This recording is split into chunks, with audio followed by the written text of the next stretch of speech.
श्री शिवाय नमस्तुभयम। हर हर महादेव। दोस्तों, आप सभी लोग जानते हैं कि 1 नवंबर 2024 यानी शुक्रवार के दिन अमावस्या पड़ रही हैं। दोस्तों, यह जो शुक्रवार है कार्तिक महीने में पड़ने वाला सबसे बड़ा शुक्रवार है, क्योंकि इस शुक्रवार के दिन किया गया 5 काली मिर्च का उपाय कभी विफल नहीं जाता है।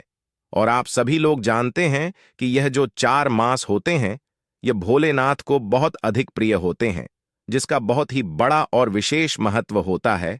और ऐसा दिन पूरे साल में सिर्फ एक ही बार आता है। और दोस्तों, आप सभी लोग जानते हो, शुक्रवार का अगर सबसे बड़ा कोई उपाय है तो वह 5 काली मिर्च के दाने वाला उपाय है। तो दोस्तों, इस शुक्रवार अमावस्या बास के दिन आप लोगों को इस 5 काली मिर्च वाले उपाय को जरूर करना है। बहुत सारे लोग होंगे जिन लोगों ने इस उपाय को ना किया हो, मतलब पूरा साल निकल गया, उन्होंने किसी की भी दिन इस काली मिर्च वाले उपाय को ना किया हो। पर दोस्तों, आपके पास एक आखिरी मौका बचा हुआ है, जो कि 1 नवंबर के दिन है। तो इस दिन आप लोगों को इस वाले उपाय को जरूर कर लेना है। भले ही आपने पूरे साल भर इस उपाय को ना किया हो, पर अगर आपने इस कार्तिक महीने के शुक्रवार अमावस्या के दिन अगर इस वाले उपाय को कर लिया, तो आपको इस उपाय को करने का वह फल मिलेगा जिसकी आपने कभी कल्पना भी नहीं करी होगी। इसीलिए आप लोग इस वाले उपाय को एक बार जरूर कर लेना, ताकि आप लोगों के हाथ से यह मौका ना जा सके और आपको इस उपाय को करने का फल मिल सके। दोस्तों, यह उपाय पंडित जी ने अपनी अभी की ही शिव महापुराण की कथा में बताया है, जिस उपाय को आज हम आपको बहुत अच्छे से समझाने वाले हैं। इस वीडियो को देखने के बाद इस उपाय को समझने के लिए आपको कोई और वीडियो को देखने की जरूरत नहीं पड़ेगी। तो चलिए दोस्तों, उपाय को शुरू करते हैं। देखिए, यह इस कार्तिक महीने के शुक्रवार के दिन यह इतना खास होता है, इतना महत्वपूर्ण होता है।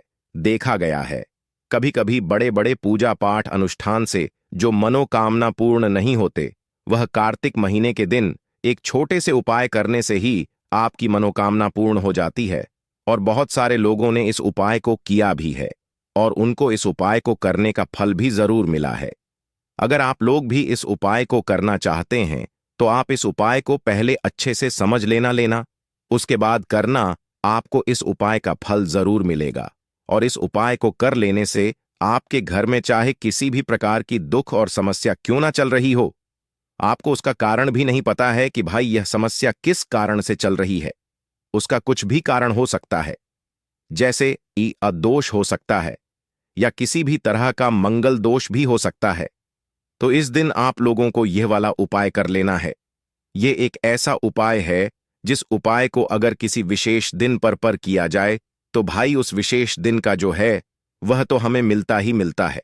पर हमने उस दिन पर इस 5 काली मिर्च के दाने वाले उपाय को किया है, तो हमें उससे भी बड़ा फल मिलता है। और फल बहुत जल्दी मिलता है, क्योंकि आप इस उपाय को बहुत ही बड़े और विशेष दिन पर कर रहे हो। तो चलिए अब उपाय के बारे में बात करते हैं। लेकिन उससे पहले आप लोगों को यह जानना आवश्यक है कि आखिर यह उपाय किस समय करना है, किसको करना है और कैसे करना है। तो चलिए हम आगे आपको वीडियो में एक एक करके बता देते हैं। लेकिन उससे पहले अगर आप लोग हमारे चैनल पर नए हैं, तो हमारे चैनल को सब्सक्राइब कर लेना और इस वीडियो को लाइक करके कमेंट बॉक्स में श्री शिवाय नमस्तुभयम ओम नमः शिवाय जरूर टाइप कर देना। तो दोस्तों, इस 5 काली मिर्च के दाने वाले उपाय को हमें इस अमावस्या के दिन कैसे करना है, किसको करना है, किस समय करना है और कहां पर करना है, ये सारे सवालों के जवाब आपको इस वीडियो में मिल जाएंगे। और जो यह वीडियो देखेगा भाई, उसको 5 काली मिर्च वाला उपाय जरूर करना चाहिए, क्योंकि इस दिन एक काली मिर्च के दाने का भी बहुत ही बड़ा और विशेष महत्व होता है। और जब बात आ जाए 5 काली मिर्च के दाने की, तो यह सोने पर सुहागा वाली बात हो जाती है और यह एक बहुत ही बड़ा उपाय हो जाता है इस शुक्रवार अमावस्या का। तो अब दोस्तों, इस 5 काली मिर्च के दाने वाले उपाय को आखिर करना किसको है, सबसे पहले हम लोग वह बात जान लेते हैं। तो देखो, घर की जो बड़ी माताएं बहनें होती हैं, उन माताओं बहनों में से कोई भी एक बड़ी माता बहन इस वाले उपाय को कर सकती है। और दोस्तों, अगर आप चाहें तो अपने घर में से सभी सदस्यों को भी इस उपाय को करवा सकते हैं। अगर किसी व्यक्ति की खुद की कोई मनोकामना है, खुद की कोई दुख और परेशानी है जो कि वह अपने लिए ही करना चाहता है, इस वाले उपाय को तो वह खुद अपने लिए भी कर सकता है। बाकी अगर कोई घर में से ऐसा है जो कि अपने पूरे घर परिवार की सुख और शांति के लिए यह वाला उपाय करना चाहता है, तो भाई वह भी कर सकता है, उसमें भी कोई दिक्कत वाली बात नहीं है। कहने का मतलब यह है कि इस उपाय को हर एक सदस्य भी कर सकता है और पूरे घर परिवार के सदस्य के लिए घर की बड़ी माताओं बहनों में से कोई एक माता बहन भी कर सकती है। माताएं बहनें अगर घर में उपस्थित ना हो या वह यह वाला उपाय न कर पा रही हो, तो फिर घर का कोई बड़ा सदस्य भी इस 5 काली मिर्च के दाने वाले उपाय को कर सकता, चाहे फिर वह पुरुष ही क्यों ना हो, उसमें कोई भी दिक्कत वाली बात नहीं है। अब दोस्तों, इस काली मिर्च के दाने वाले उपाय को हमें करना कहां पर है? देखो, इस उपाय को हमें घर पर ही करना है। बहुत सारे लोग प्रश्न करते हैं हर एक उपाय को करते समय, क्या हम इस उपाय को घर पर या मंदिर में कर सकते हैं?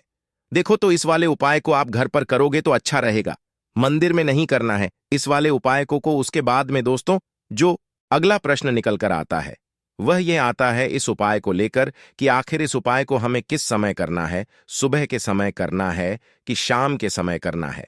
तो देखो, इस वाले उपाय को आप लोग सुबह के समय भी कर सकते हो और शाम के समय अमावस्या काल में भी कर सकते हो। अब अगर आप पूछो कि भाई साहब सबसे उत्तम समय कौन सा रहेगा इस काली मिर्च वाले उपाय को करने का, तो हम आपसे बस यही कहेंगे कि इस उपाय को आप शाम के समय करेंगे तो ज्यादा बेहतर होगा, क्योंकि अमावस्या दास के दिन है और इस दिन अमावस्या आदि काल के बहुत महत्व होता है। बाकी अगर सुबह के समय भी करेंगे तो भी अच्छा होगा, उसमें कोई भी दिक्कत वाली बात नहीं है।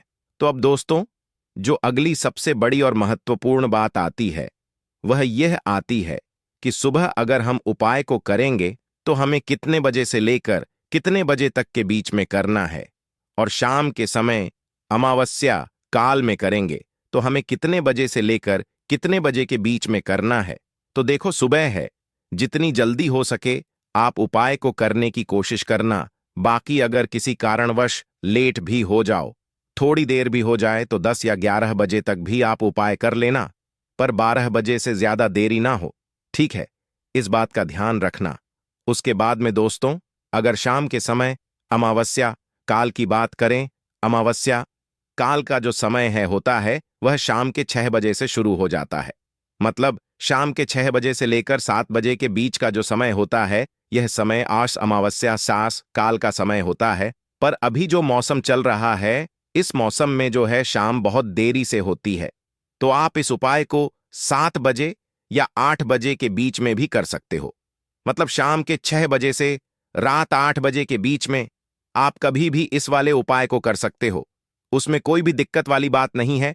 परंतु शुक्रवार के दिन कोशिश करना कि समय के अंतर्गत ही कर लो, किसी कारणवश ना कर पाओ तो थोड़ा देरी से भी कर सकते हो, आपको उपाय का फल जरूर मिलेगा।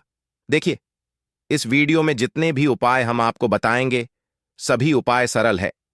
देखो, गुरुजी ने कहा है कि शुक्रवार अमावस्या के दिन आपको 5 का मिर्च के दाने वाला उपाय तो अवश्य ही करना चाहिए। देखो, आगे बढ़ने से पहले वीडियो को एक लाइक जरूर करें। देखो, सबसे पहले उपाय, यदि आपके जीवन में कर्जा बहुत अधिक है, आपके जीवन में संकट बहुत अधिक रहते हैं, आपके ऊपर बहुत अधिक विपदा आ रही है, बार बार आपको अपने व्यापार में और नए धन में हानि देखने को मिल रही है, यानी कि आपको प्रत्येक कार्य में हानि हो रही है, तो आपको यह उपाय करना चाहिए। देखिए, इस उपाय के लिए आपको 5 काली मिर्च के दाने आपको लेने हैं, ठीक है? तो चलिए सबसे पहले बात कर लेते हैं। काली मिर्च के 5 दाने वाला उपाय आपको अपने घर में करना है, और इस छोटे से उपाय को करके कैसे आप अपने जीवन में बड़े से बड़े दुश्मन से छुटकारा पालेंगे और आपके गुप्त शत्रु भी आपका कुछ बिगाड़ नहीं पाएंगे। तो देखिए, बहुत सारे लोग हैं जो यह चीज जानते हैं कि जब व्यक्ति को नजर लग जाए तो उसके पैसे को भी कहीं ना कहीं नजर लग जाती है, उसके घर की सुख शांति को, सुख समृद्धि को भी नजर लग जाती है। अब अपने घर से हमेशा आपको सबसे पहले नजर दोष को दूर करना है। ऐसा समझ लीजिए, जैसे ही नजर दोष से आप दूर करेंगे, आपके जो गुप्त शत्रु है उनकी नजर का जो प्रभाव होता है वह तुरंत खत्म हो जाता है, और फिर आपको अपने जीवन के कष्टों से भी छुटकारा मिल जाता है। आपको क्या करना है, यहां पर 5 काली मिर्च लेनी है। इसके छोटे छोटे 5 दाने लेंगे, एक भी दाना टूटा हुआ ना हो, यह चीज आपको ध्यान रखनी है। अब आपको एक कपूर का टुकड़ा लेना है, अब यह 5 काली मिर्च के दाने आपको अपने घर में कि किसी भी कोने में रखकर जला देना है। ठीक है ना? एक कमरा है, कोई भी कमरा आप चुन लें, उस कमरे में जाएं, उस कमरे के एक कोने में 5 काली मिर्च के दाने कपूर के साथ जला दें और फिर आपको इसकी राख को जलाने के बाद इसकी राख को अपने घर के बाहर फेंक देना है। देखिए, जैसे ही काली मिर्च के दाने कपूर के साथ आप जलाएंगे, आपके जीवन में एक चमत्कार होगा।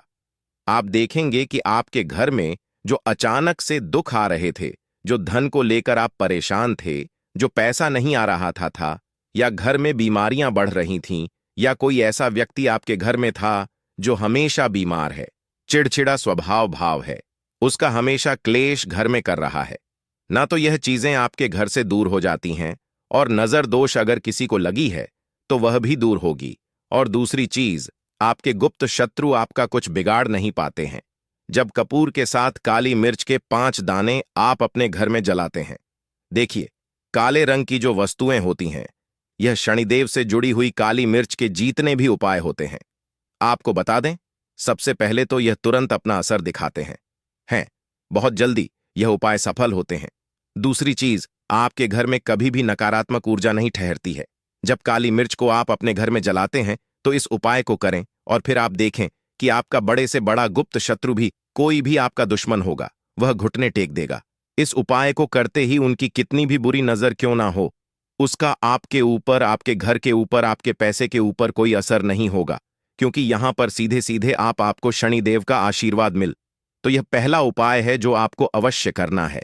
अब बात कर लेते हैं दूसरे उपाय की, जो कि शुक्रवार के दिन आपको करना है। देखो, इस उपाय को करने के लिए सबसे पहले तो आपको 2 मिट्टी के दीपक लेने होंगे। अगर आपके पास मिट्टी के दीपक नहीं है तो आप आटे के दीपक भी तैयार कर सकते हैं, परंतु कोशिश करना कि मिट्टी के दीपक आपको मिल जाए। ठीक है? देखिए, अब मिट्टी के दीपक जब भी आप ले रहे हो तो आपको एक बात का विशेष रूप से ध्यान रखना है कि मिट्टी के जो दीपक है वह कहीं से भी टूटे हुए या फिर खंडित नहीं होने चाहिए। देखो, आपको विशेष ध्यान रखना है कि आपको खंडित दीपक नहीं लेना है, इसी के साथ में आपको लेना होगा शुद्ध देसी गाय का घी। अब देखो, गाय माता का यदि आपको घी प्राप्त हो जाता है तो वही आपको ले लेना है। अगर आपको गाय का घी नहीं मिलता है, कोई भी देसी घी आप इस्तेमाल कर सकते हो। देखिए, अब आपको क्या करना है, आपको 2 चम्मच शुद्ध घी लेना है। क्योंकि आप 2 दीपक ले रहे हैं तो आपको 2 चम्मच शुद्ध घी लेना है। देखिए, घी से दीपक प्रज्वलित करने से हमारे जीवन की जो संकट है, कष्ट है और बाधाएं हैं, वह सभी दूर होती हैं और नकारात्मक ऊर्जा घर से बाहर जाती है, और घी से दीपक प्रज्वलित करने से बहुत अधिक लाभ होता है। और इसी के साथ में आपको लेनी होगी गोल बाती। आपको मात्र 2 गोल बाती लेनी होगी। गोल बाती का दीपक प्रज्वलित करने से माता लक्ष्मी बहुत अधिक प्रसन्न होती है, जिससे आपके धन में वृद्धि होती है। और इसी के साथ में आपको लेनी होगी 2 लौंग। देखो, अब लौंग जो है हमारे जीवन के सारे संकटों और कष्टों को दूर करती हैं, तो इसीलिए आपको मात्र 2 फूल वाली लौंग लेनी है। अब यह सभी सामग्री लेने के बाद इन सभी सामग्रियों को लेकर के आपको पहुंच जाना है पीपल के वृक्ष के वहां पर, क्योंकि इस दिन दीपक को पीपल के वृक्ष की जड़ में दीपक प्रज्वलित करना बहुत ही विशेष बताया है। खासकर शुक्रवार के दिन तो कैसे करना है, चलिए जानते हैं। पूज्य गुरुजी कहते हैं कि जो भी व्यक्ति पीपल के वृक्ष से कोई भी उपाय करता है तो उसके जीवन में कभी भी धन की समस्या उत्पन्न नहीं होती है। देखिए, पूज्य गुरुजी ने बताया है, आपको ऐसे पीपल के वृक्ष के नीचे इस उपाय को करना है जो थोड़ा बड़ा वृक्ष हो और उसकी छाया आपके ऊपर पड़नी चाहिए, और पीपल की जड़ में आपको यह उपाय करना है। अब सबसे पहले तो आपको अपना जो मुख है उत्तर दिशा की ओर रख करके खड़े हो जाना है। उत्तर दिशा जो है वह माता लक्ष्मी और भगवान विष्णु की मानी गई है, जिनकी कृपा से हमें धन की प्राप्ति होती है और आर्थिक तंगी से हमें छुटकारा मिलता है। तो सबसे पहले तो आपके पास में जो 2 दीपक हैं उन्हें आपको पीपल के वृक्ष की जड़ के पास में रख देना है। अब दोस्तों, इन दोनों दीपक में आपको 1-1 चम्मच घी डाल देना है। उसके बाद आपको दोनों दीपक में 1-1 गोल बाती को डाल देना है। इसके बाद आपको पीपलेश्वर महादेव का नाम लेकर के और अपनी नाम और गोत्र को बोल करके दोनों दीपक को आपको प्रज्वलित कर देना है। उसके बाद जो आपके पास 2 लौंग हैं उनमें से आपको 1 लौंग को अपने सीधे हाथ में रखना है और जो दीपक है, पहला दीपक, उसके ऊपर से आपको पहले लौंग को 11 बार घुमाना है। देखिए, यदि यदि आप 11 बार घुमा रहे हैं तो आपको 11 बार ओम महालक्ष्मी नमः इस मंत्र का जाप कर लेना है और आपको अपना नाम और गोत्र को बोल करके आपको धन की प्राप्ति हो, धन की जितनी भी समस्याएं हैं वह सभी दूर हो, ऐसे आपको प्रार्थना कर लेनी है। और यह जो पहली लौंग है, इसे आपको दीपक के अंदर डाल देना है। अब इसके बाद आपको दूसरी लौंग को भी लेना है और बाएं वाले दीपक के ऊपर से भी आपको इससे लौंग को 11 बार घुमा देना है और 11 बार आपको ओम नमो भगवते वासुदेवाय नमः इस मंत्र का जाप कर लेना है। उसके बाद इस जलते हुए दीपक, मैं आपको अपना नाम और अपनी गोत्र को बोल करके इस जलते हुए दीपक में यह लौंग आपको डाल देनी है। देखिए, पूज्य गुरुजी कहते हैं कि जो भी व्यक्ति सुता है उसके जीवन में कभी भी धन से जुड़ी समस्या उत्पन्न नहीं होती है। उसका जो सोया हुआ भाग्य है वह चमक उठता है और धन की देवी माता लक्ष्मी की प्राप्ति होती है। अब दोस्तों, हम जान लेते हैं पूज्य गुरु द्वारा बताया तीसरे विशेष उपाय के बारे में। देखिए, यह उपाय विशेषकर रोग मुक्ति के लिए होने वाला है। देखिए, इस उपाय के लिए आपको मात्र थोड़ा सा शहद ले लेना है और इसी शहद के साथ में आपको मात्र एक लौटा शुद्ध जल लेना है। तांबे के पात्र के अंदर अपने घर से अब सिर्फ यह दोनों सामग्री लेकर के सीधे आपको पहुंच जाना है भगवान शिव के मंदिर में। पूज्य गुरुजी ने बताया है कि शुक्रवार के दिन पर आप यह उपाय सुबह के समय भी कर सकते हैं और शाम के समय में भी कर सकते हैं। देखिए, सबसे पहले तो आप जो यह शहद लेकर के गए हैं, इस शहद से आपको माता अशोक सुंदरी वाले स्थान पर ओम का निर्माण कर देना है। यह जो ओम है आपको अपने सीधे हाथ की चिट्ठी उंगली के पास वाली उंगली अनामिका उंगली उसी से बनाना है और इसके बाद जो आपके पास एक लौटा शुद्ध जल है, इससे भी आपको धीरे धीरे भगवान शिव के शिवलिंग पर अर्पित करते जाना है। श्री शिवाय नमस्ते भयम इस मंत्र का जाप करते हुए पूज्य गुरुजी ने बताया कि जल आपको बिल्कुल धीरे धीरे समर्पित करना होगा और समर्पित करते हुए आपको कम से कम 11 बार या फिर एक बार श्री शिवाय नमस्तुभयम इस मंत्र का जाप कर लेना है। लेकिन जैसे ही यह जल शिवलिंग से होकर के जलाधारी की ओर बह करके आएगा तो इस जल को आपको उसी पत्र में थोड़ा सा जल लेना है और यह जल आपको महादेव से औषधीय स्वरूप प्राप्त कर लेना है। आपको महादेव से प्रार्थना कर लेनी है कि है महादेव, में इस जल को औषधीय स्वरूप अपने घर लेकर के जा रहा हूं। मेरे परिवार के सदस्यों के शरीर में बीमारी हो चुकी है, उस बीमारी को ठीक करने के लिए आप इस जल को औषधीय स्वरूप बना दीजिए। इस प्रकार से प्रार्थना करते हुए यह जल आपको अपने घर लेकर के आ जाना है। अब दोस्तों, इस जल का आपको उस व्यक्ति को आचमन करवाना है जो व्यक्ति बहुत अधिक बीमार, यानी कि थोड़ा थोड़ा जल आपको उस व्यक्ति को आचमन करवा देना है। पूज्य गुरुजी ने बताया है कि जो भी व्यक्ति इस जल का आचमन कर लेता है उसका सभी रोग और बीमारी दूर हो जाती है।